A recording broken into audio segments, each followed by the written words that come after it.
What's up, Wizards? It's Dev, Mtg. We like it, magic, all that stuff, but I don't have much time to waste today because it was the common and uncommon dump this morning. The entire set has now been previewed. So that means we got a whole bunch of cards to touch on today, and I do want to talk about each and every one of them, but what I want to spend the most time on is these tri-lands that you see it on your screen right now, aka Tricycle lands. Get it? Because they make 3 colors and they also cycle. We're very good at nicknaming cards here in the community, but these...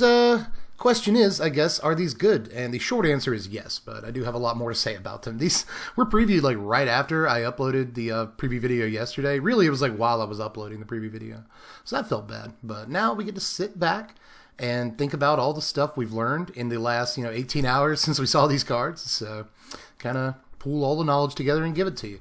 Now, a quick run through of these. Savai Triome is a mountain plain swamp. All of them have all 3 of the basic land types of the colors they produce, and that's actually a really, really big deal. But Savai Triome taps for Mardu colors, you can cycle it for 3. Ketria Triome is the Temur one. Zagoth Triome appears to be the Sultai one. And you got a Ralgrin Triome down here, which is a great name. It's a weird word. Ralgrin Triome. And it easily, to me, has the best art of any of the normal art for these. I'll show you the alternate art in a second, but that color palette be popping, son. But Ralgrin Triome is the Jeskai one. And then Indatha Triome is the Abzan one. I prefer a nice Sativa Triome myself, but in any case, all of these are actually really sweet looking to me. Possibly in multiple formats. There's been a lot of talk about whether or not these see play in Modern or not, and I will say Murmuring Bosk occasionally sees play in Modern very sparingly, even in decks with no Treefolk, because if you have Treefolk, it's an Abzan land that produces all 3 colors and comes into play untapped, so that's really good, but you see it occasionally in decks, because it's fetchable too. You see it in decks that don't even play Treefolk, just as an extra kind of fixing element, and I think that's probably how we'll see these in Modern decks, is like a one-of in some mana base, like fully tuned mana bases. We might see these as one-ofs. That's entirely possible. They are fetchable, obviously. The question is, how good is it to fetch a tap land? Probably not very good, but, even though it's not scientific at all, and it was only like a 3-hour poll, I took this poll on Twitter earlier today to see, because I don't play much Modern, so I wanted to ask Modern players, how often do you crack fetches at the end of the turn?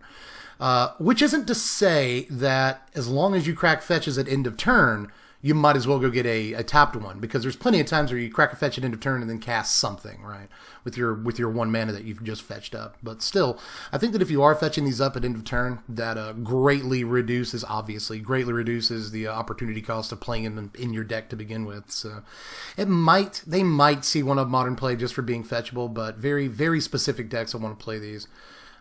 More slow rolly decks. And there's not a ton of them in Modern, but I do think there's a home for them in Modern, just you're never going to see 4 of. You're probably going to see 1 of some of these in very specific decks, and if we'd have gotten an entire cycle of 10 of these, shards and wedges, I think that there'd definitely be a lot more decks I want to play in, but we only got wedges in this set, which opens them up to printing more of these in a later set, obviously, finishing off the cycle, which is good news.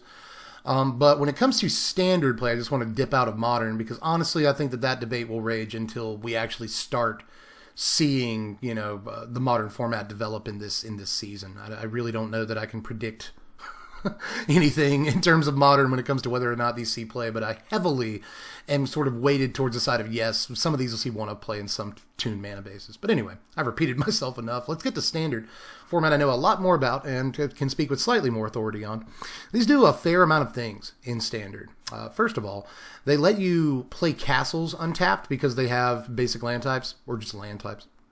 So that's actually kind of a big deal. There's a lot of times where it feels really bad to play a tap land, like a temple, for instance, on turn 1, or even a gain life land, but any tap land on turn 1, and then the only other land in your hand is a castle. You've kept a 2-lander, and one's a temple, one's a castle. That feels terrible. You get really, really slow starts that way. And some of the growth spiral decks is what I guess I'll call them, the Simic ramp decks in the format, really hate getting that start where you get like a Temple of Mystery and a Castle Vantress. Most of these decks play like 1 Castle Vantress, sometimes 2. But you'll still occasionally get that start. It feels terrible, and you can't growth spiral till turn 3, and it just really throws everything off. So it's possible that these see, again, 1, 2, 3 of play in some of these Sultai decks. Not the Bant ones, because, again, the Bant one didn't get a land, but especially the Sultai decks. that play Growth Spiral and Ramp and stuff might play this Zagoth Triome over here, at least in some number, because again the starts will feel slightly better, and it's good in the late game where you got all the mana in the world anyway. If you draw it, you didn't draw dead. You spend 3, you still got enough to play like a 7 mana thing in some of these Simic decks. So I could definitely see this seeing the Zagoth one specifically seeing a lot of play in the upcoming Standard. But any one of them that's a forest has a chance at seeing play, whether it's, Abzan, Sultai, or the Temur one. It's amazing that more than half of these are forests. They all work with Nissa. They'll produce double mana off of Nissa, which is kind of a huge deal, like a really, really big deal. Again, for the Sultai one especially, but the Abzan and even the Temur one, which I think the Temur one is really beneficial for more decks than just the Nissa decks. Obviously, decks like Temur Reclamation might want this, although I doubt that they cycle their lands very often, to be honest. I don't know that they want the ability to cycle a land because all of their lands matter. But at the same time, having a tri-land to really fix some of the weird mana requirements in the early game in that deck might be a huge deal, So the deck wants blue and red mana in the entire game, but especially in the early game, the deck wants blue, red, and green mana to cast Growth Spiral, but also to cast things like Brazen Borrower and Bone Crusher Giant and whatnot. But then it wants like double green to cast Nightpack Ambusher. And, it's kind of weird. So this will probably help fix Ikeria Triome, probably help fix a lot of the problems that Temur Reclamation and other Temur decks have, because I think that decks might go Temur that haven't previously been Temur, like Fires, for instance. I think that Fires has a interesting case to go Temur, but maybe we'll discuss that another time or as the video unfolds here, because Fires is looking more and more like a Temur deck, but that doesn't mean that Fires isn't also going to be a Jeskai deck, because let me scroll down here to Rogren Triome, because this is really, really good in the Fires decks for a few reasons. In Temur Fires you could do this too, but in the existing Jeskai Fires deck, this works at least pretty well with Cavalier of Flame for a couple of reasons. If you cycle it, it goes to your graveyard, so your Cavalier of Flame's ultimately going to do more damage when it dies. That's at least something. But it's just good in Fires decks, period. All of these will be. Or at least the ones that make red, I guess.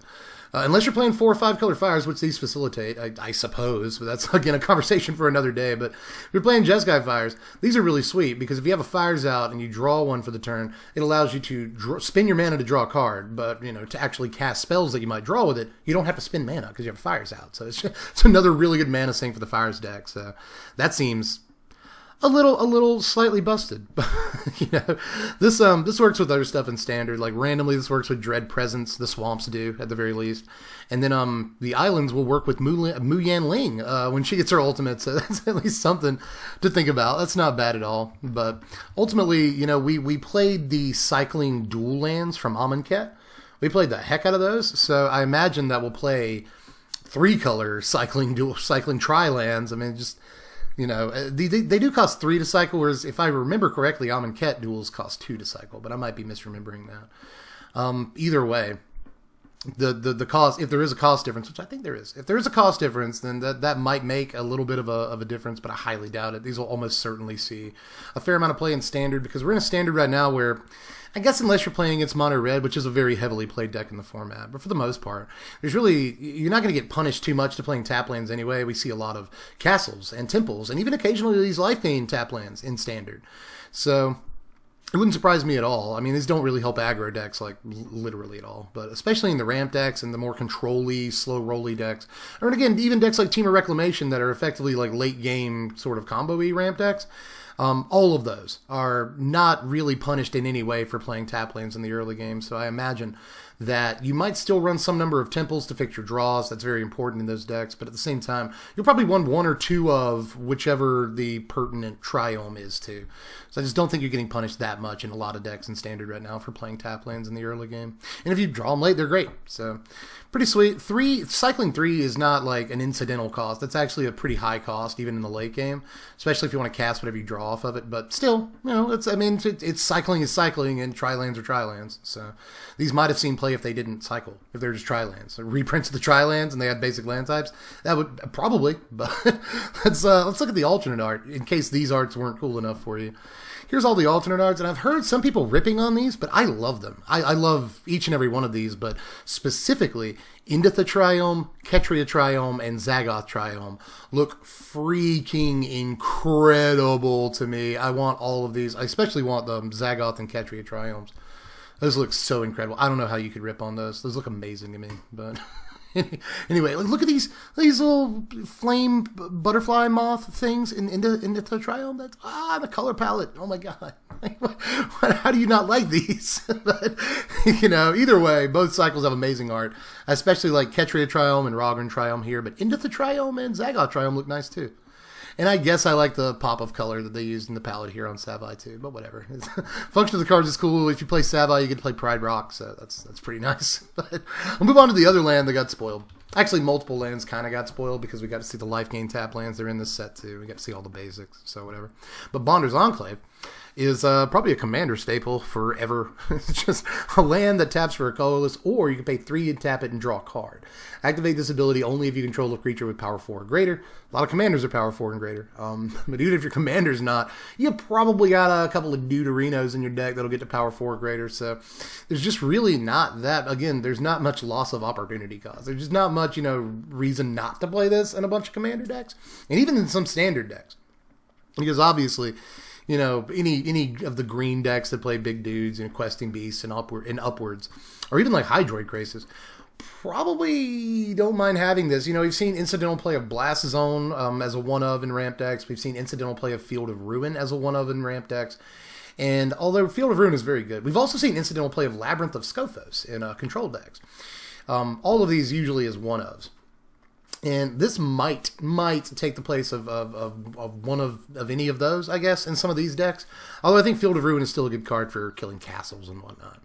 So that could be important, but in any deck that has the ability to tap and activate this, you're probably gonna at least play the one copy, because there's really not much reason not to if you're playing a 1 or 2 color deck at least. 3 color decks probably can't fit this, but maybe 2 color decks can fit this fairly comfortable. Just has to be the exact right thing. But again, in standard, this is commander. This is probably a staple until we're all long dead. It's a really good card. And also, I've said a couple of cards in this spoiler season remind me of Final Fantasy VII, because I've been replaying that game. And when you go to Cosmo Canyon with Red 13 and he thinks his father's a piece of garbage, and then you get spoilers, by the way, but you go into Cosmo Canyon, you have to go into Hojo's, or not Hojo's, it's like Klagen? What's his name? But like Red 13's grandfather's like little hidden area that he's got sealed off. You go in there, and eventually you realize that Red 13's dad actually sacrificed himself, and he like turned to stone. And like this looks like that shot to me. This artwork does. But in any case, that was a lot of talk for really not much action. In any case, I'll go on down here. I think we're ready to talk about other cards and talk about Porky Parrot. How much time have we spent? Actually, I can't tell because I'm not using Audacity. I'm using FreeCam to record this. And I don't have a timer. But anyway, I'm just wasting time. Let's go down to Porky Parrot real quick, which is some of my favorite art in the set. I actually really love this card just based on the art, but the actual card's not great. It's just a 4-mana 3/4 bird beast. You can mutate it for 3, and getting a 3-mana 3/4 is fine, I guess. But of course, you're absorbing the stats of another creature into it, so it's yeah, maybe. But you tap it, and it deals X damage to any target, where X is the number of times this creature is mutated. So if you mutate it one time, you literally get like a big fat prodigal sorcerer. You get a Tim that's a 3/4 because it's mutated once, right? So you can ping anything you want to. That might be really good in limited, possibly. Just picking off 1 toughness things is pretty cool, but of course, if you mutate it twice, now we're in business. We can pick off real creatures now. We can hit opponents for 2 damage. We can pick off planeswalkers that have gotten too low on loyalty. It's not bad, but probably not going to see standard play unless the mutate deck needs a very, very silly win condition.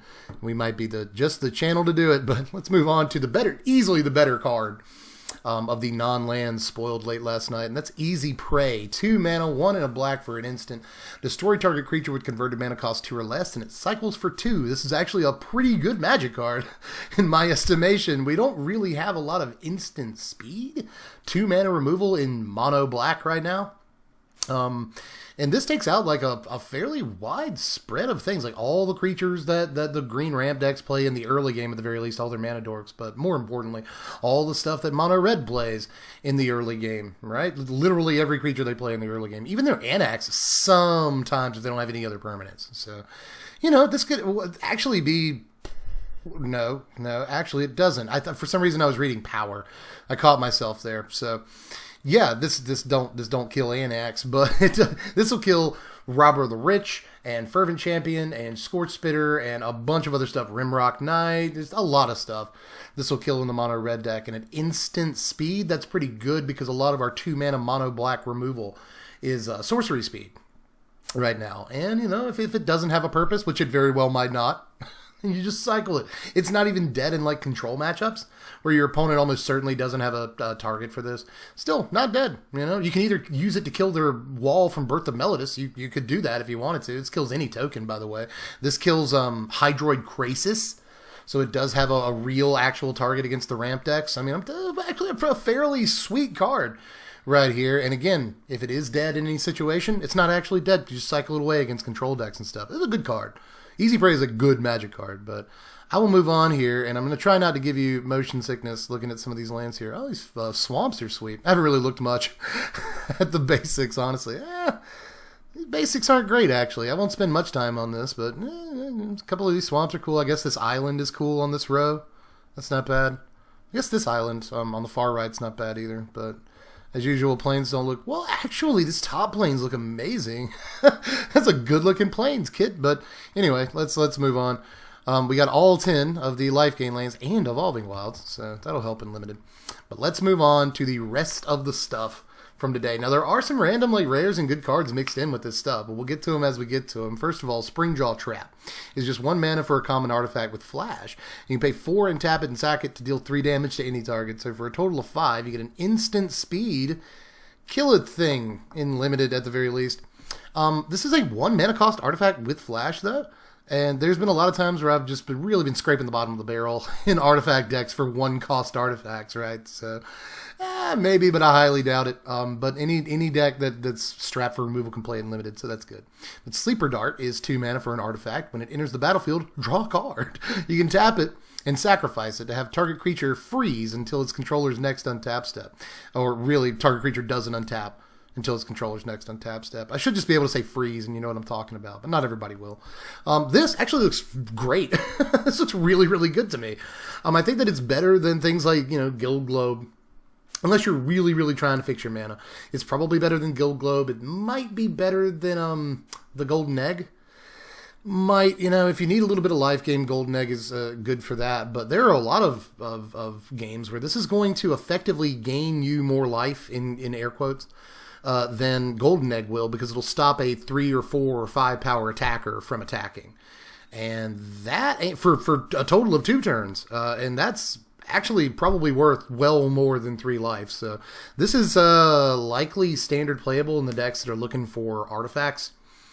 Specifically, or like things like this, like the Doom Foretold deck, for instance. This might actually be really good, and it buys that deck a whole bunch of time, which is all it needs. So I'm telling you, Sleeper Dart actually may be one of the sleeper cards of the day. It's a fantastic card in some ways. It's not straight up removal, but it buys you enough time to do the things you need to do, and that's what Doom Foretold's looking for. But moving on to Adaptive Shimmerer here. This is 5 mana for a 0/0 insect with Flash. And it ETBs with 3+1/+1 counters on it. Coolest thing about this card is the art. I mean, I guess having a 5/5 or a 3/3 Flash that any deck can play is at least okay, right? But it's probably not worth the slot in Limited 90% of the time, unless you really want to look at that art. If you're losing the game and you have no hope of ever coming back, at least you can look at this in your hand just rotting away and check out that pretty art and feel a little bit better. But anyway, here's Yorion, Sky Nomad, the very last companion here. 5 mana, 3, and then 2 Azorius hybrids for a 4/5 legendary bird serpent that looks awesome. Really cool art on this. And it has companion. Your starting deck contains at least 20 cards more than the minimum deck size. Yuck. And it has flying. When Yorion enters the battlefield, exile any number of other non-land permanents you own and control.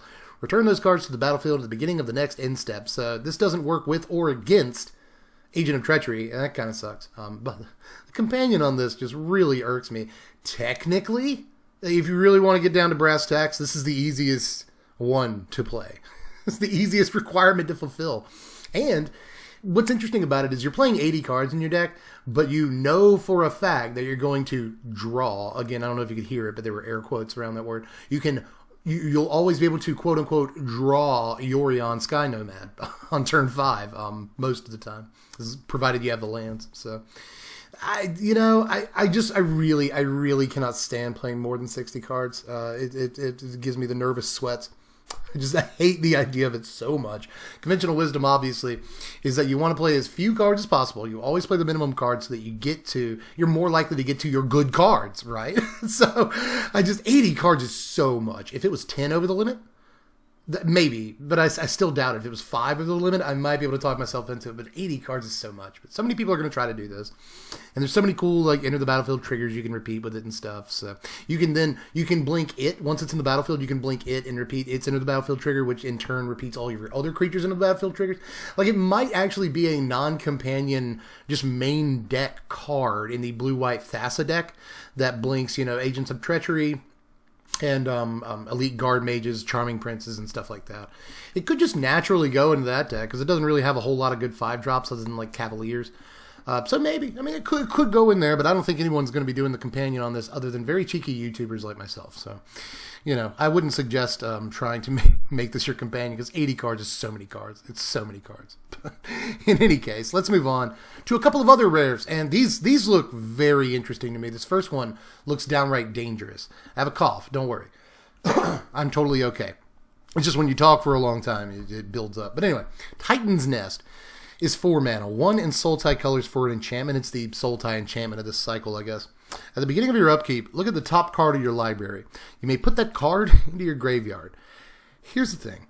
Exile a card from your graveyard, add a colorless mana. Spend this mana only to cast colored spells without X in their mana cost. Now, this looks unbelievable to me. And like so unbelievable that I'm almost speechless. Like, you see how measured that was. Usually I'm really excited about a card. I can't help but like talk fast, and I'm talking over myself, getting excited, getting loud.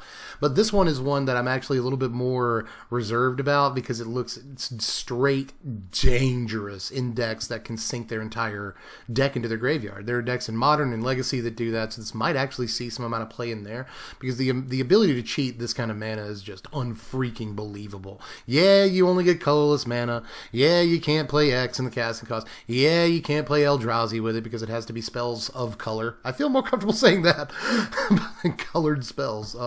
It comes off the tongue wrong. But and I hope it doesn't get me demonetized somehow, but some weird algorithm thing. But in any case, even with the restrictions on this, I still think this is freaking nuts. I mean, we can talk about Modern and Legacy all day because there's a lot of things you can do with this. In decks that just, in a couple of turns, just flip over their library into their graveyard. This looks crazy. But, even in Standard, this is really good where we have, ways of a little bit slower than in older formats, but still just doing the same thing, just flipping our entire library into our graveyard. There are plenty of decks that have the ability to do that in the Standard. 90% of them are Sultai anyway, so you're not really losing much playing this card. You're getting a ton of mana. You can't play Hydroid Krasis off of it, but you can play, like, Agent of Treachery. That's pretty good. There's a lot that you can do with this in Standard because there's maybe this is how you get your Nyxbloom Ancient onto the battlefield or something. There's just a lot of possibilities for a card like this. I don't know why, but it reminds me of the Cadaverous Bloom combo from forever ago. Like it seems to be from like 1998, I think it was. But it seems to be like that level of gross mana production if you can get the pieces in place. And you could argue maybe that by the time you've gotten your deck, your graveyard set up, and you've got the pieces in place to make this a good card, you might as well have just played the lands, right? But I think there's going to be plenty of decks that can just turbo a bunch of cards into their graveyard, and then suddenly they've got all the mana they could ever need to do anything. So I really think the Titan's Nest is a very, very dangerous card. This kind of mana production is not to be trifled with. But I'll move on to Genesis Ultimatum, a card that I also really like. This is more reminiscent of Final Fantasy VII art to me. Maybe I'm just crazy, but this also looks like the Mako live stream that like bursts up from the middle of the planet. Anyway, 7 mana, obviously, for a Teamer Ultimatum. For a sorcery, look at the top 5 cards of your library. Put any number of permanent cards from among them onto the battlefield and the rest into your hand. I laugh every time I read this card. And then exile Genesis Ultimatum. This looks fine, especially considering we have a bunch of ways to stack our libraries in Standard. You know, not only things like Scry, just the Scry ability, but like Cavalier of Blue, Cavalier of Gales. It always takes me a second on that one. But Cavalier of Gales, obviously, you put 2 cards back from your hand. So if you've got things in your hand that you can't cast, you don't have the mana or whatever, or for whatever reason, then a couple of turns later, or just the next turn, maybe in a Genesis Ultimatum, and you know for a fact that you're getting one big thing off the top of your library. But in most decks, you're probably going to get a bunch of stuff off the top of your library. You know, I said Teamer might, or Fires might go Teamer. This card might be a reason for it to do that, but some of the other Ultimatums look better all in all. Especially, I will stake my claim that I do like that Jeskai Ultimatum. But this one looks good if you can cast it. You can whiff.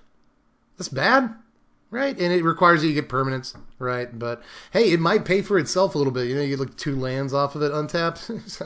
None of the other ones help pay for themselves, so that's kind of cool. But in any case, you know, you build your deck in such a way, I think in a lot of cases, where the only thing you're not going to hit that's a permanent is probably another Genesis Ultimatum, you know, or like maybe 1 or 2 other cards. So you can build your deck in such a way that this won't like whiff at all. It'll get you like 3, 4, 5 things even some of the time. And that could be great. Again, in Fires, where it gets you a Fires and a Cavalier and a you know, something else, a Cavalier of Gales, and a Cavalier of Red. I always refer to them like that, but a Cavalier of Flame, rather, excuse me. But yeah, I mean, I could see this thing play, but you really have to kind of, just like a lot of the cards in the spoiler season, you have to bend yourself into knots. Because 7 mana is so much. That's the problem with all these ultimatums. 7 mana is so much, but you know, if you get 14 mana worth of value out of it, which is entirely possible, then like you've done pretty good. But I'm going to go ahead and move on here to Survivor's Bond. This is a sorcery, 2 mana, 1 and a green. Choose one or both. Return target human creature card from your graveyard to your hand, or return target non-human creature card from your graveyard to your hand for 2 mana. That's really good. That's fantastic if you get the full value out of it. 2 mana for this kind of, you know, straight up card advantage is really good. And these same decks that I've been talking about that want to dump a portion of their library into their graveyard, probably at least somewhat interested in something like this. But there might be better cards. That said, you know, 2 mana for 2 specific, maybe even game-winning creatures out of your yard is very good, right? So I think it's got a card advantage for 2 might actually be really sweet in decks that want it. But moving on to Sudden Spinnerets. This is a green mana for an instant. Target creature gets +1/+3 till end of turn. Put a reach counter on it, untap it. That's a lot of value for 1 mana. It's a decent combat trick, but it's not a great combat trick because it really doesn't give you much of a power boost. Now up next, we get to Ram Through, which is sweet. This is 2 mana, 1 and a green. I love this art. 1 and a green for an instant. Target creature you control deals damage equal to its power to target creature you don't control.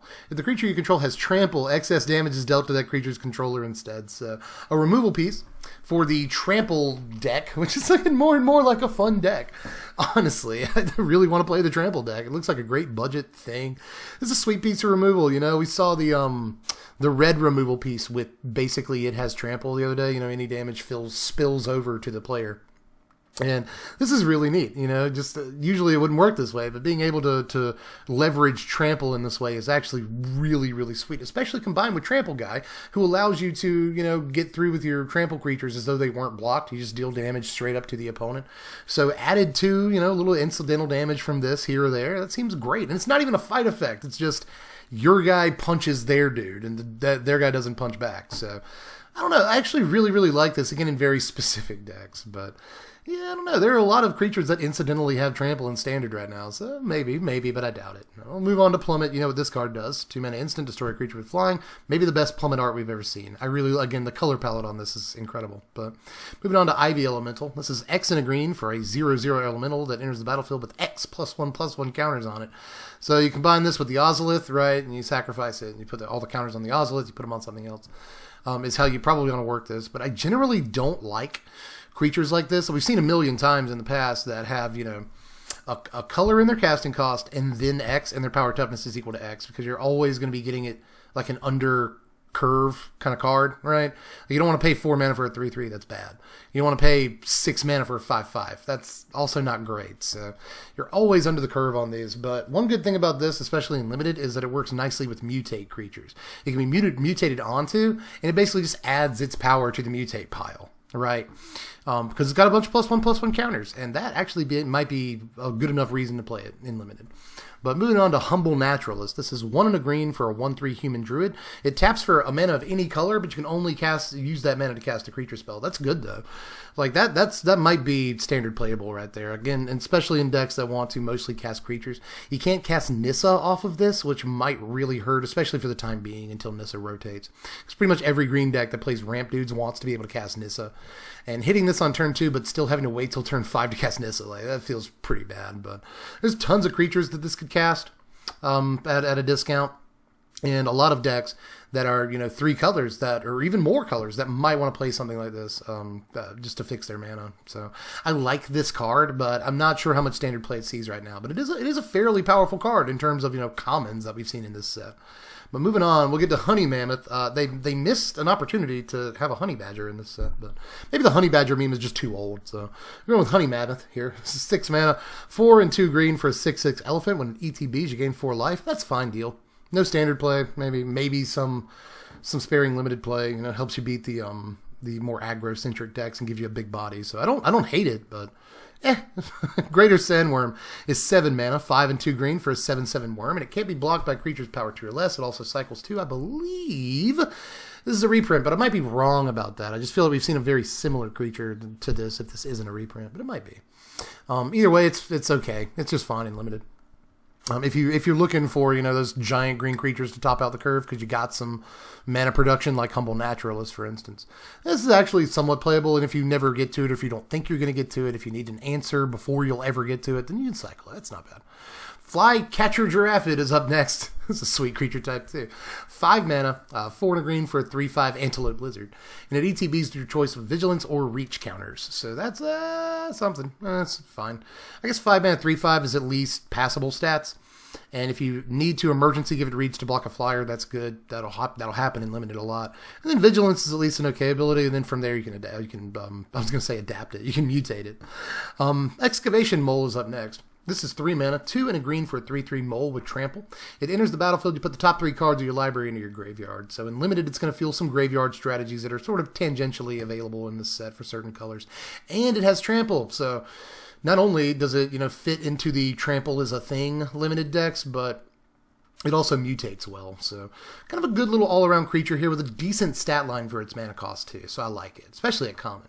Let's move on to Adventurous Impulse, a little reprint with really, really good artwork. I like that Adventurous Impulse is back. That's nice. Kind of missed it.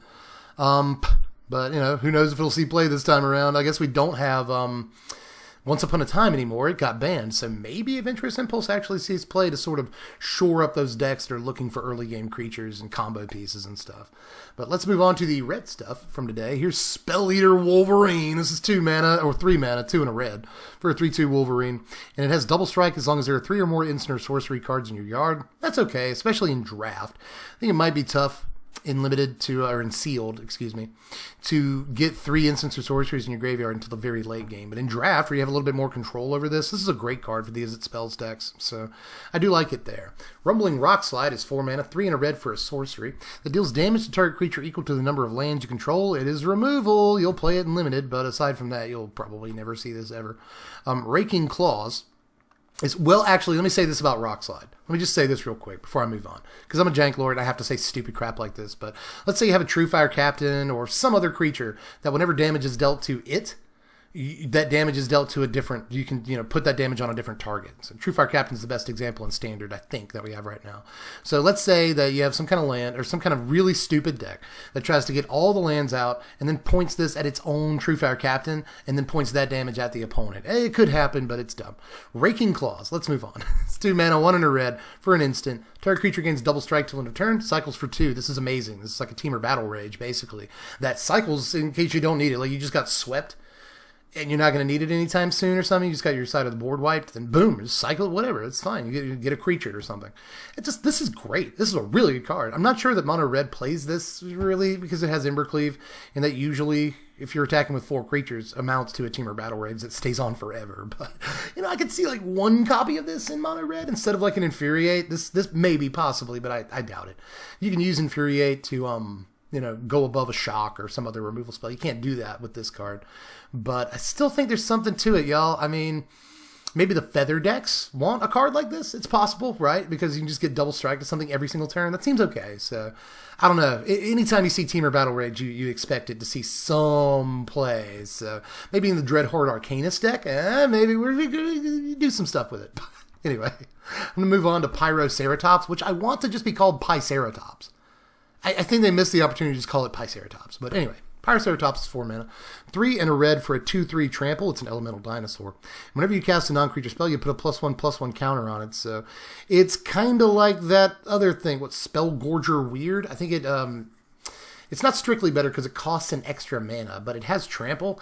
And when you have a creature that's going to get a bunch of +1/+1 counters over the course of a game, trample's a very cool ability to have. So it also, by the way, it can mutate pretty well too because it has a keyword ability. It gets counters. It's non-human. So keep that in mind too. If you need mutate targets, this isn't too bad if you've got enough instants and sorceries to really keep proccing it over the course of the game. But let's move on to Prickly Marmoset right here. This is the creature on one of the booster packs. When we first saw it, we were all like, man, I hope it's really good. It's not that great. It's a 3 mana, 2 and a red for a 2/3 monkey with first strike. And whenever you cycle a card, Prickly Marmoset gets +2/+0 till end of turn. So that's actually interesting because it has like a threat of activation if you have any cards in your hand, right? Your opponent's trying to swing in, but you have 3 cards in your hand and a monkey out. So they have to worry. It's like an actual massive threat of activation if you have mana opening cards in your hand. So I don't know. Maybe it's okay. It's a decent payoff in limited for the cycling decks, and maybe who knows? Maybe it's a payoff in standard for the cycling decks because you just cycle like 5 cards in one turn because they all cost 1 mana to cycle. You get 3 for 12 with first strike at the very least. I mean, I doubt it. I doubt it's standard playable, but maybe. Possibly if you're going for like a really budget cycling deck, but mostly this looks fantastic in limited. Sometimes if it gets through unblocked, it threatens to deal a bunch of damage. If it does get blocked, it's almost certainly going to kill the creature that's blocking it, and it's a pretty massive threat to block itself, so not bad. But moving on to Lava Serpent, rather. It's 6 mana, 5 and a red for a 5/5 elemental serpent with haste, and it cycles for 2. It's not terrible. You could do better than a 6 mana 5/5, but at least you have the haste. At least you got the haste, kiddo. And again, if you're never going to get to 6 mana, or if you have to draw an answer for something your opponent has, and you only have like 4 mana, it's going to take you multiple turns to get to 6. You can cycle this. It's not bad. It's not a bad card. But Heightened Reflexes is next. It's just 1 red mana for an instant. Target creature gets +1/+0 till end of turn. Put a first strike counter on it. Do y'all remember a few days ago we previewed the it's just a random uncommon. It's like a 4 mana 3/3 or something. And when it swings, put a first strike counter on it. And then when it swings, if it has a first strike counter on it, it gets double strike till end of turn. So this goes perfect. This is a great combat trick. With that, I would imagine. It's not really a combat trick because as soon as that thing swings, it gets first strike, right? So you want to cast this main phase on that, give it first strike, then swing in. Now you've got like a 4-power double striker. That's good. But Heightened Reflex is just a decent combat trick for aggressive decks, period. But you probably don't want to play more than like 1 copy of this if you play any copies of it at all. But traditionally, tricks like this have been at least decent, so I don't mind it. Frenzied Raptor is 3 mana, 2 and a red for a 4/2 dino, and that's all it does. Ferocious Tigerilla, that's how... See, I was saying like they missed an opportunity to do Pyceratops. They nailed it with the name on this one. Tigerilla, that's perfect. Why isn't that already a Pokemon name? But anyway, 4 mana, 3 and a red for a 4/3 cat ape. And when it ETBs, it gets your choice of a trample counter or a menace counter. It's not terrible. I mean, stats could be better, right? But if you're looking for a 23rd creature, it's not bad. You mutate onto it. Things are good. I'll say this too. There's multiple ways, even in sealed, I think, but especially in draft, to build, the trample deck or the menace deck. So if you have either one of these, this might be a card you want to look out for. So keeping that in mind. But Blister Spit Gremlin, I like that, is just 1 red mana. It looks like an annoying enemy from a Dark Souls game, but it's just 1 mana for a 1/1 gremlin. I'll keep calling it a grim. You pay 1 and tap it to have it deal 1 damage to each opponent. And whenever you cast a non-creature spell, untap BS Gremlin. Its initials BSG. And this card is total BS. But in the good way, like you want, right? Like, untapping it is great. I hate that you have to pump mana into it to tap it. I wish it was just tap it, deal the damage to each opponent. But, you know, it makes you invest more mana into it, which means you can cast fewer spells, which means you can untap it fewer times over the course of a given turn. So, you know, I hate that they put a sort of restriction on this, because that 1 mana is going to add up when you want to tap it 3 times in the same turn. But at the same time, I like it. I can't not like this. Really, you know, is it spells decks and draft are going to love this, but I want to play this in standard. Like, I want to see if we can get there with this thing in standard, because this is going to be a ton of incidental damage over the course of a game. You know, if you've got like a Goblin Electromancer out or something, then basically the 1 mana that spells no longer, like the 1 mana that you're getting in cost reduction, you're just spending on this instead, and that could be a nice little team, little dream team to go together. So I kind of more excited about Blister Spit Gremlin than I really should be. But moving on to Blazing Volley, a little reprint, 1 mana. Deal a damage to each creature your opponents control. Decent little sideboard card if there's a bunch of X1s in the format. Aside from that, we've got Whisper. Ooh, I like Whisper Squad. We've got Whisper Squad right here. This is just 1 black mana for a 1/1 human soldier. And you can pay 1 and a black to search your library for a card named Whisper Squad, put it onto the battlefield tapped, and then shuffle your library. That's good. That's actually really kind of sweet. Like, I'm not sure this goes in any standard decks, because they're just cards better than this. Likely, you know, like Gutter Bones is better than this. There's a lot of 1-drops, very likely. Night of the Ebon Legion, all that. So there's just probably better 1-drops than this. But what an interesting little ability that this has to go fetch up more copies of itself. On turn 2, it gets the second copy. And then on turn 4, you can use those 2 copies to go search up the other 2 copies of it. I don't know. I wish that this was one of those. Actually, it's probably better that it's not, but I wish that this is one of those you can play any number of copies of Whisper Squad in your deck kind of cards. But either way, I think it's kind of neat, you know? But that's kind of all I have to say about it. I don't have any strategy tips other than, like, maybe Aristocrats, but again, in Aristocrats specifically, there's better creatures, like Gutter Bones, for instance. And I don't think this really warrants any slots in those decks. So I'm not sure if it really goes into anything, but what a neat creature this is.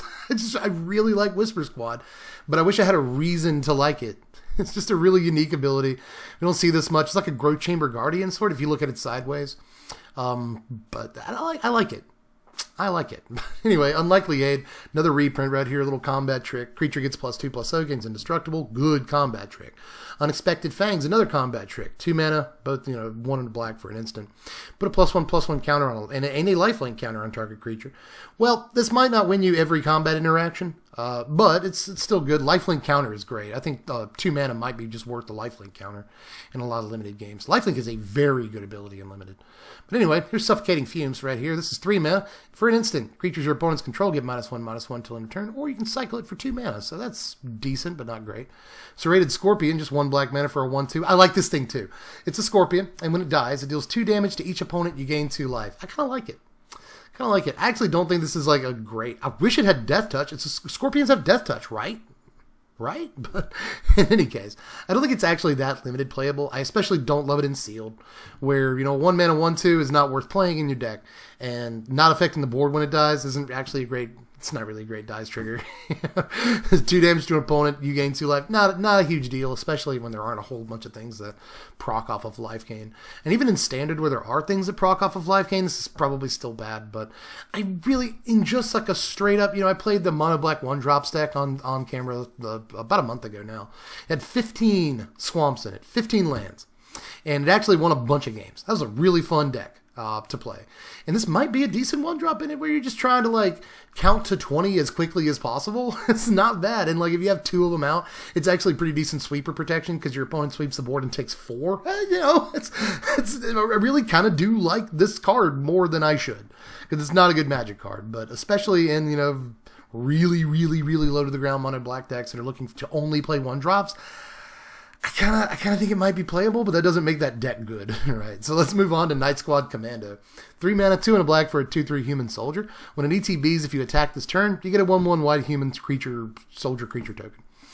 So, you know, it could be 3 mana for 3/4 worth of stats on 2 bodies, which is okay. I wish this created, you know, it is a human, so I wish it created a non-human. Either that, or I wish it were non-human and created the human soldier creature token. That would go with a lot of cards in this set. They want you to have, you know, both human and non-human. But I think they missed that opportunity here, and it's still at least a decent card, especially in the aggressive decks that can get the most value out of it. But I don't think it's that good. you know. But moving on to Mutual Destruction, just a black mana for a sorcery. This spell has flash as long as you control a permanent with flash. As an additional cost, to cast this spell, sack a creature, destroy target creature. That's okay. A Bone Splinters with flash, if you're playing flash decks, maybe. I think that this is probably just limited playable period. You know, because you sacrifice your Serrated Scorpion, hit them for 2, gain 2 life, kill their biggest creature. I mean, it might work out or something. But in Standard, I'm not too sure about it, even in the Flash decks. Like, the blue-black Flash decks might play a couple of copies of this card, but even then, it's not a guarantee. But, you know, 1 mana to kill something is a great rate, but... you know, we already have Bone Splinters and stuff. Those don't see play. You can't play them at instant speed, but even in the Flash deck, I don't think that the blue-black Flash deck or any other Flash deck really wants to sacrifice creatures. Those are decks that work really hard to get their board presence, and I don't think they want to detract from that. But anyway, moving on, we get Memory Leak. This is 3 mana, 2 and a black. Target opponent reveals their hand. It's a sorcery. You choose a non-land card from that player's hand or graveyard or hand and exile it. And you can cycle this for 1 mana. So this is actually pretty okay, I guess. Again, doesn't affect the board, but it's something else that cycles for just 1 mana. We saw a few more of those this morning. It's just crazy how many of those we're getting. And cycling 1 is at least decent. If you top deck in the late game, your opponent doesn't even have a hand, you can cycle it. You cannot say that about pretty much any other discard card in Standard right now. So that might make it decent. And it's got that same... Agonizing Remorse conceit on it, where you can hit the player's graveyard if you want to get an Euro. So, you know, maybe, but I doubt it. I really, really doubt it. Cards like this have to be very good, and it's not. But again, the fact that it's never dead, even if your opponent doesn't have a hand, actually a huge deal. I kind of like Memory Leak. But moving on to Lurking Deadeye here. 4 mana, 3 and a black for a 4/2 human assassin with flash. And when it ETBs, destroy target creature that was dealt damage this turn. One of these. Now, I like that this has flash, because sometimes these don't. You know, we've seen these kind of assassin abilities that kill stuff that was dealt damage this turn many, many times, but not often, not always, sometimes, but not always do they have flash. I think it's much better on flash because it can punish your opponent for attacking into your creatures. And it can also kind of even the score if you chump blocked with a small creature against a larger creature. And you play this, suddenly you've affected the board, like you've really not taken over the game or anything, but you've really like turned things around. Yeah, you lost a small creature on chump blocks, but you turned it into a situation where you were losing board state, but now they've lost just as much board state as you, and you've gained an extra creature that was probably bigger than the creature you blocked with in the first place. So, don't love the 2 toughness on it, but I do love the flash, I gotta say that much. I don't think it's standard playable, I really don't, even with the flash, but... Who knows? Who knows? Probably everybody. This doesn't look standard playable, but a real solid limited common. Moving on to Hunted Nightmare. This is the only rare in black to my knowledge. And it's, I'm kind of iffy on it. This is 3 mana, 1 and 2 black for a 4/5 Nightmare with Menace. And when it ETBs, target opponent puts a Death Touch counter on a creature they control. Obviously, the situation you want is that your opponent doesn't have any creatures. That's probably the best thing. So maybe you either play this in a deck that has a lot of 1 and 2 mana removal to keep the board clear, or... You know, you play this in a deck that is more sort of, well, I guess that you just count on your opponent to not have creatures, right? You play this in a meta. I guess it's more meta dependent. A meta that cares, you know, about ramp, you know, metas that don't play as many creatures in the early game, which we're kind of in, you know, aside from mono red right now. The Bant ramp, the Sultai ramp decks really don't play that many creatures. They've gone on the Growth Spiral package, and a lot of them don't even play Arboreal Grazer or anything, so they don't play Paradise Druid anymore. Often they don't. So we're in a meta that seems slightly conducive to a card like this, but all you're really getting is stats. Yeah, it has the Menace, so even if your opponent only has 1 creature, they can't block it with their Death Touch, their newly Death Touch minted guy. But then as soon as they play 1 creature, they can, right? So I just don't know that 3 mana is worth a 4/5 anymore. I know that sounds crazy, but, you know, 3 mana 4/4s are just, like, kind of playable nowadays. They're just sort of playable. Like, we saw an uncommon Gruul 3 mana 4/4 in the last set. Saw 0 play because they're just not that exciting anymore. So it was a 3 mana 4/5, even with a Menace ability. Is that really exciting? Is it worth the drawback of giving your opponent a creature that can block and kill it? I'm not sure about that. But I guess if you wanted to look at this as, like, a really roundabout 3 mana kill spell, right? Like... in a way, but they're probably going to put the Death Touch counter on the smallest thing they control. So even if you do swing in with this and you manage to kill one of your opponent's creatures for effectively 3 mana, it might not be worth the 3 mana value. You might kill a 2-drop, in which case it just doesn't feel good. So I have problems with this card. It's a good pile of stats for a relatively low cost, but it's not easy to get excited about. Let me put it that way. But anyway, here's Durable Coil Bug right here. 2 mana, 1 and a black for a 2/2 insect. You can pay 4 and a black to return Coil Bug from your graveyard to your hand. So really expensive. God, what is it called? Sanitarium skeleton? I think that's right. But, you know, the 1 mana, 1/2 you can bring back from your graveyard for 3 mana. Actually, that one goes straight. Now that I think about it, that one goes straight to the battlefield. This one comes to your hand for 5 mana. That one goes to the battlefield for 3 mana. So, yuck. But at least you get a 2 mana 2/2. That's having 2 power is much better than having 1 power, but still, I'm not a huge fan of this. Maybe it's decent and limited because any sort of recursible creature is usually good. So keep that in mind. And it's a good mana sink, whatever. But moving on to Deadweight, which has the best art of any Deadweight we've ever seen. But you know what Deadweight does? Decent little piece for removal, especially in this limited environment. I think it'll be really good. But art is amazing. But is that who is this? It is Kev Walker. I thought it might be Kev Walker. But anyway, let's move on to Dark Bargain, another reprint right here. Look at the top 3 of your library, put 2 of them in your hand, other 2 in your graveyard. Bargain deals 2 damage to you. I read it because even though it's a reprint, you probably forgot what it did because no one ever played this card. No one ever will play this card. Corpse Churn, on the other hand, is another reprint. People might actually play this one. This is 2 mana, 1 and a black for an instant. Put the top 3 cards of your library into your yard. Then you may return a creature card from your graveyard to your hand. Pretty good. 2 mana is a lot. It actually kind of is a lot, but I still wanted a card like this in Standard, and I'm very happy that we got it. Right now, a lot of decks that want to work the graveyard really want to play creatures. We want creatures that do stuff like this. Like Satyr Wayfinder would have been amazing. But, you know, right now we have things like Glowspore Shaman and whatnot. Stitcher's Supplier would have been a great reprint as well. We want bodies that put things into the graveyard for multiple reasons, undergrowth purposes. But there are a lot of cards that care about the graveyard but also care about creatures being in the yard. So I would have really preferred for this to have been on a body rather than this reprint. But there's still some Standard decks that might want to play a card like this. Let me just put it that way, because there's a lot of decks looking to get value out of the graveyard and put cards into the graveyard to begin with. But I'll move on to Boot Nipper here. This is 2 mana, 1 and a black for a 2/1 beast, and enters the battlefield with your choice of a Death Touch or a Lifelink counter on it. So we're really not seeing much. You know, I was talking about the red creature that gets either a Trample or Menace counter on it. And we're seeing decks you can build in draft around those keyword abilities, but not so much with Death Touch or Lifelink. Not as much, it feels like. So, I mean, there are some Death Touch-centric and Lifelink-centric creatures, but not as many good payoffs. So, I'm not sure, you know, how much I like it for synergy purposes, but it's just an all-around decent thing. You know, you get a 2 mana, 2/1 Death Touch, like a Mire Triton that doesn't have any ETB abilities, aside from getting a Death Touch counter. Or you get a Child of Night, you know, 2 mana, 2/1 Lifelink. And those could be good in different situations, right? So if you're playing against control or something, maybe you want the Lifelink counter, even though gaining life doesn't do much against control. But either way, you don't really want the Death Touch counter so much. So maybe put the Lifelink counter on it.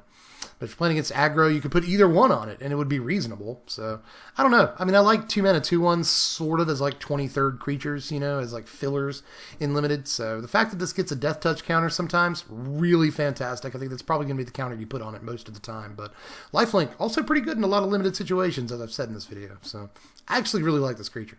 But moving on to Blitz Leech. This is 6 mana, 5 and a black for a 5/2 Leech with Flash. And when it enters the battlefield, target creature an opponent controls gets -2/-2 until end of turn. And you remove all counters from that creature. That's actually kind of sweet. This won't see Standard play at 6 mana, but honestly, 6 mana for a 5-power Flash guy, not too shabby, right? But it won't see Standard play. In Limited, however, this is fantastic. Like for 6 mana, again, even in Limited, even in Sealed, a relatively slow format, 6 mana is kind of a lot. It is. But at the same time, this will usually kill something, and that's all that matters. And it'll usually do so at instant speed. You know, imagine your opponent swings in, you play Blitz Leech, you kill something, and you block something. You'll probably lose your Blitz Leech, but it'll probably kill whatever it blocks too. So that's actually a pretty decent play, even for 6 mana. But there are going to be situations where you flash this in on your opponent's combat step, kill something, don't block with it, and swing 5 next turn. So we'll get a good bit of flexibility to this, and it's going to, you know, remove keyword counters and +1/+1 counters, which might be a big deal. I guess in Standard you could kill a Hydroid Krasis with this, but I don't think it matters. You could kill a Nissaland, but I still don't think 6 mana is... I think that's probably priced out of the format. But in Limited, I'd probably play 1 copy of this, and it's at common. It's a pretty decent card. Let's move into blue here, our next to last color. Wingspan Mentor, 2 and a blue for a 1/3 human wizard. When it ETBs, you put a flying counter on target non-human creature you control. You can pay 2 and a blue and tap it to put a +1/+1 counter on each creature you control with flying. So it's one of these, I guess it's one of the last, if not the last, of this keyword ability, uncommon humans for 3 mana cycle that they put together. And this one ain't too bad. This one ain't too bad, especially in limited. Again, nowhere near standard play, but in limited this is fine because flying is one of the most prioritized abilities in limited. So that's really sweet. And it makes your flyers bigger over the course of the game. So this is one of the ones I like the most out of this whole cycle. But let's move on to Startling Development, which has some of my favorite flavor text. This card tells a really funny story to me, but it's very Kafka-esque. It's 2 mana, 1 and a blue for an instant. Until end of turn, target creature becomes a blue serpent with base power and toughness 4 and 4, and you can cycle it for 1. This is actually really, really interesting for a couple of reasons. Now, obviously, in limited, this is kind of a removal piece given that you already have a creature, because if they swing in on you, turn your 1/1 into a 4/4, block, all that's good. Or you can just swing with your 4/4. That seems good, too. But there are a few things this does. By the way, it has cycling 1, too. That's really good. So just throw that out there. Yet another 1 mana cycler. So it has very little cost to playing this card in your deck, period. But this might be decent, again, with stuff with +1/+1 counters. Stuff like Hydroid Krasis, for instance. You can give your Krasis +4/+4 at instant speed, effectively. And even though I don't think that's worth a slot in your deck, it's at least something that's kind of cool a little bit. It works with +1/+1 counters, and I don't know, I like it. I like stuff like this. Anything that turns creatures into slightly bigger creatures for a turn sometimes, on occasion, has weird applications in Standard.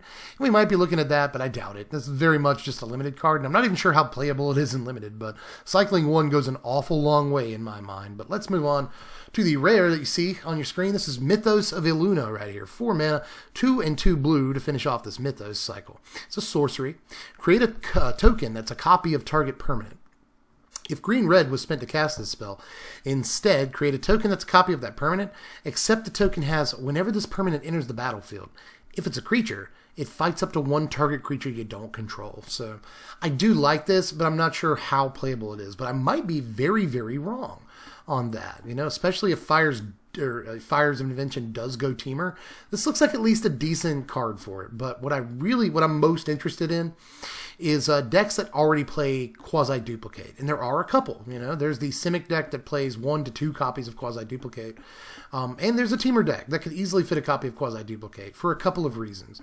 You could Quasi-Duplicate Nightpack Ambusher, and even though you're casting a spell on your turn, not getting your 3/3, you are getting a 5/5 Wolf, because if you already have a Nightpack Ambusher, they make each other 5/5s. So it's not bad right there. If you wanted to do that, you could copy Nightpack Ambusher, looks okay, but you can also copy things like Cavalier of Thorns, which would probably be the most popular copy target if this is a thing. Also note that you can, for instance, if you're playing Teamer, again, you can play something like Perforos, and then use Perforos' ability to slap down a creature, create a copy of that creature, right? And then you'll still, get rid of sacrifice the creature to Perforos' ability at the end of turn, but you'll have a copy of that creature that stays out permanently. That seems at least kind of cool a little bit, especially in Fires decks where you have the mana to burn. You tap 3 mana to use Perforos' ability, but you don't pay anything to use this. So that's kind of cool. And also obviously noteworthy that it copies permanents.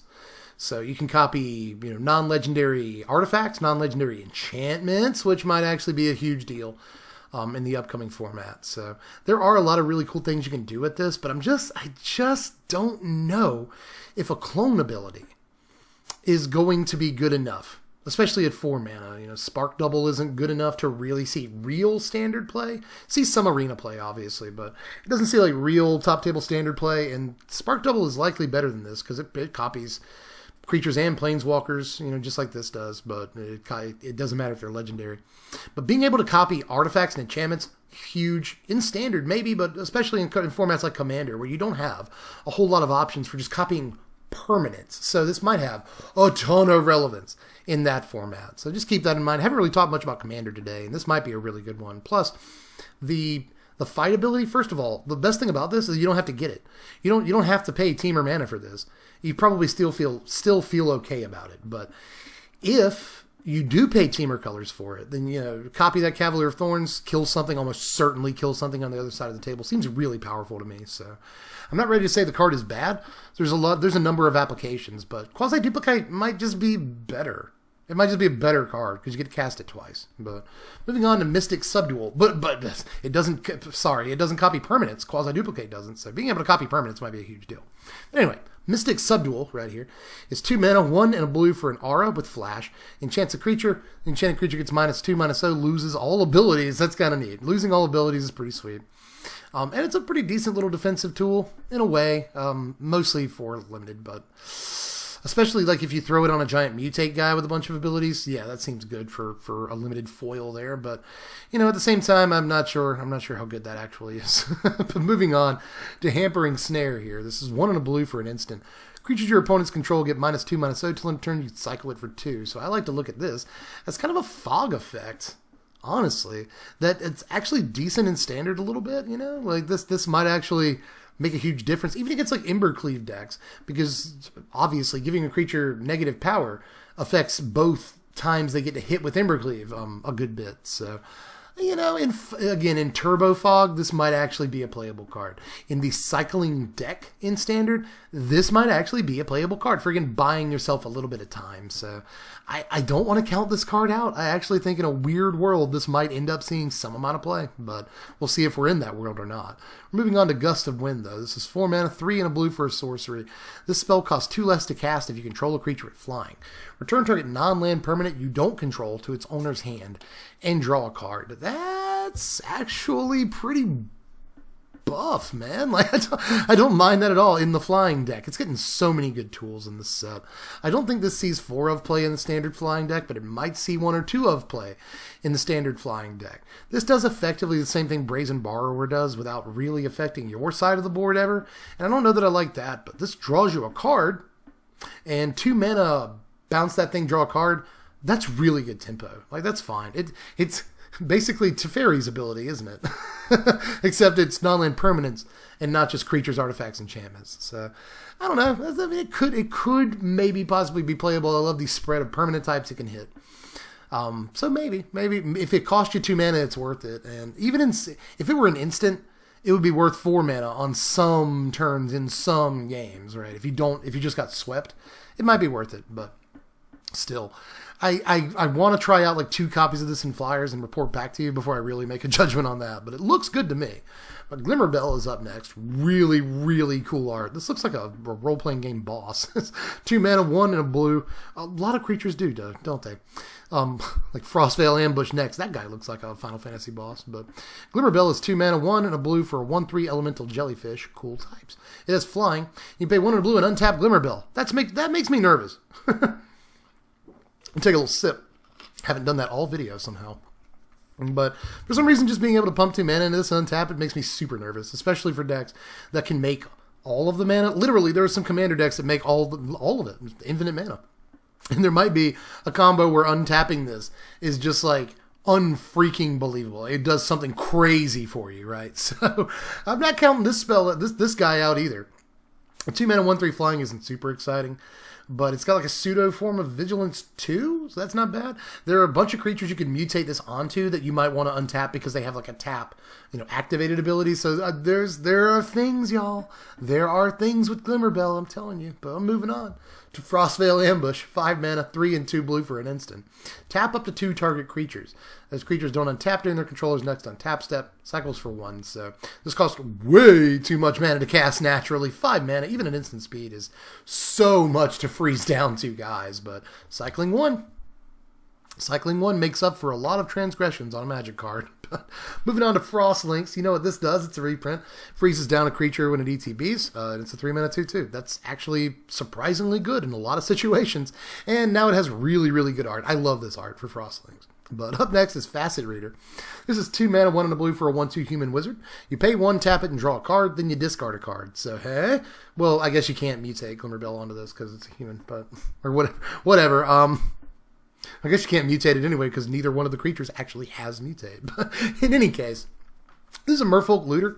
that gains a point of toughness, but makes you, pay a mana to tap it, which is not a very good trade, in my estimation. I'd much rather just have Merfolk Looter, especially considering we could mutate on a Merfolk Looter. That'd be awesome, but still, this is a great limited, sink to get some card selection. I really like this. I wish the toughness was like 1 point higher, but I really can't fuss too much because this kind of, card filtering and limited is pretty highly desirable if you've got the slots in your deck for it. And most decks that play blue will find a slot for this card, especially at common. This is much better than it might look initially too. This kind of filtering is amazing. But moving on to Crustacean right here. This is 4 mana, 3 and a blue for a 1/6 crab with flash. That's all it does. The only thing I'll say about this card is that I refuse to believe that this giant creature that takes up the entire shoreline and towers over multiple trees in the background has 1 power. Come on, that's ridiculous. But anyway, Convolute is next. It's 2 and a blue for an instant. Counter target creature counter target spell unless its controller pays 4. Don't even know why I read it. You know what Convolute does. It's good in limited sometimes in control decks. It's fairly bad outside of that. Avian Oddity right here. 4 mana, 3 and a blue for a 2/4 bird with flying, and it cycles for 3 mana, 2 and a blue. And when you cycle Oddity, you put a flying counter on target creature you control. In most situations, I would probably rather have a 4 mana, 2/4 flyer than cycle this, but maybe your opponent's swinging with a flyer. You can catch them by surprise. By cycling this, drawing a card, giving one of your big creatures flying, block their guy. I mean, there are ways you could blow your opponent out with this. Lord, that art is gorgeous, isn't it? Man, the more I look at it, the more I like it. But anyway, it's got a billion different wings. That's what's going on. It took me a second. It's got a whole bunch of wings. But, so it's got plenty of counters to spare, doesn't it? But in any case, I think in a lot of cases, I'd probably rather have the 4 mana 2/4 flyer, but you could do cool stuff with it. Up next is Anticipate. We've seen Anticipate literally, I think we're on our actual 1000th time at this point. But this is really cool art featuring Narset, and I like that. But up next is Aegis Turtle. This is just 1 mana for a 0/5 turtle. That's all it does. Solid Footing is, Solid Footing is just 1 white mana. For an enchantment, it's an aura. It has flash. It enchants a creature, and that enchanted creature gets +1/+1. As long as enchanted creature has vigilance, it assigns combat damage equal to its toughness rather than its power. Well, we've seen a few vigilance creatures in this set that have, they're like 3/5s or 1/4s. So maybe, but I doubt it. I mean, it's cool that it has flash, but I don't know that this is ever going to be worth a slot in your deck. So just keep that in mind. Moving on to Perimeter Sergeant, who looks like somebody. I cannot figure out who this looks like to me, but that looks like somebody. Tell me in the comment section, who is that guy? But anyway, Perimeter Sergeant is 3 mana, 2 and a white for a 3/2 human soldier. And when it attacks, other humans you control get +1/+0 till end of turn.